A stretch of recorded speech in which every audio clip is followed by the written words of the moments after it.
Hello friends, Ganpati बाबा को लड्डू और मोदक बहुत ही पसंद। तो मु आज गणपति बाबा मोदक बनई आउ से मोदक मु गणपति बाबा पाखर भोग लगेबी। आउ एटा पूरा ट्रेडिशनल रेसिपी। आपण माने मध्य घरे मोदक बनातु आउ गणपति बाबा पाखर भोग लगातु। एई मोदक मु बिना छांचरे आ बिना फर्मारे मु बनई। आपण माने भी बिना छांचरे भी बनई पारिबे। तो एमिति ही वीडियोटा को देखंतु आउ रेसिपीटी भल लागिले मो चैनल को सब्सक्राइब करंतु। नमस्कार, मु शुभश्री कोको देवा चैनल को आपण समस्त को स्वागत करूची। मोदक करिया पई मु गोटे फास्ट करेई रे घियो नेची 1 टेबल स्पून। तापर मोटे नडिया को कोरी नेची। मोटे गोटे नडिया नेची। तापर घिओ मेल्ट हो गला परे मुझे नड़िया गुड़िक देदेवी। तापर मुझे नहीं गुड़ मुझे नहीं माने हाफ कप नहीं। आपण मैंने मीठा जदि बेसी भल पाउथिबे ताने गुड़र क्वांटिटी टिके बेसी नेबे। तापर मुई गुड़ गुड़ा को देदेवी नड़िया रे ताको सब मेल्ट होला पर्यंत मुझे चट्टू मारी चलची माने खुसुणी मारी चलची। देखो ये गुड़ पूरा मेल्ट हो गलानी नड़िया सहित पूरा मिसी गलानी। तापर मुझे काढ़ी नहीं पूरा को। तापर से करेई रे मु अल्प पानी देइची माने मुझे गोटे कप पानी देइची। पानी टिके गरम हैला परे चाउल गुंड मुझे देदेवी। चाउल गुंड मुझे 1 कप नहीं। आपण मैंने ये चाउल गुंड को मार्केट रे अवेलेबल पाई परिबे। तापर मुझे जी चाउल गुंड गुड़ा देउची तापर मैं चट्टू साहाय्य अल्प अल्प बुले नौची। अल्प चाउल गुंड दे अल्प अल्प बुले नेबी जेमिति चाउल गुंड कंचा न रहिबो। सबु चाउल गुंड को मु मिसई सारे देखंतु।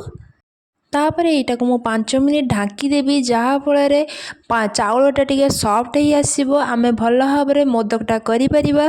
देखो ये पूरा सफ्ट हो जाइए चाउल भल भाव में हो गलानी चाउल गुंडटा। तापर मुझे यहाँ को गोटे थाली की काढ़ी नेबी।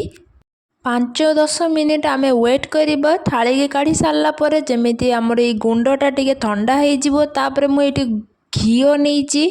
आपण मैंने ये चाउल रे गुंड रे भी घिओ दे पारिबे। तापर मु एटा को भल भाव में चाउलटार घिओ मिसई नौजी। तापर मुझे चकटी भी नहीं भल भाव में। तापर मुझे चाउलर अधा अधा करदेवी। तापर छोट छोट आम मोदक करवा। देखो ये मुझे गोटे छोट अधा कर अधारू मुझे गोटे छोट बॉल्स करी एमती साइज रे देखो मु मोदक करनेबी। आम यहाँ बिना छांचरे करुचे। देखो मुझे हाथ में जे मान पाखर छांच नाई बा फार्मा नाही तो एमतीका ही आपण मैंने करें घरे। मुझे पूरा करके रखी नड़िया और गुड़र सेटा देदेवी। आपण मैंने ये टिके बेसी पूरा करके देबे जहाँफल आम मोदकटा टेस्टा बहुत ही भल लगे। तापर मु चारिआडू बुले आनी माने मझी सेंटर को मुझे नहीं आसली। तापर आम मोदकर साइज रे आम भल करदे मोदक सेप करदे। देखो ये मु मोदक सेप कर नहीं।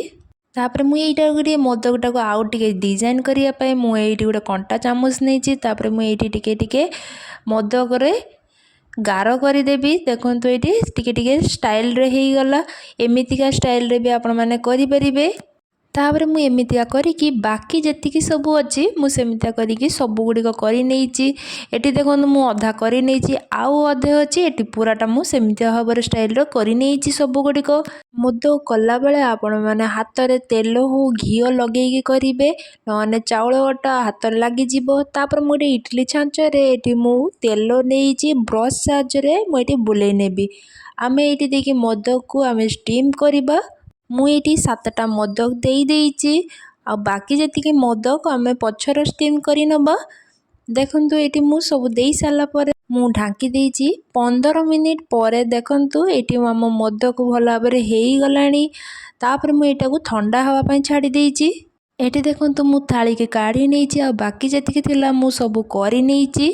आपण मानक पाखरे जदि यही मोदकर छांच बा मोदकर फ्रेम नाही ताहले आपण माने भी मध्य मो बळी बिना छांचरे बिना फ्रेम रे बनै परिबे।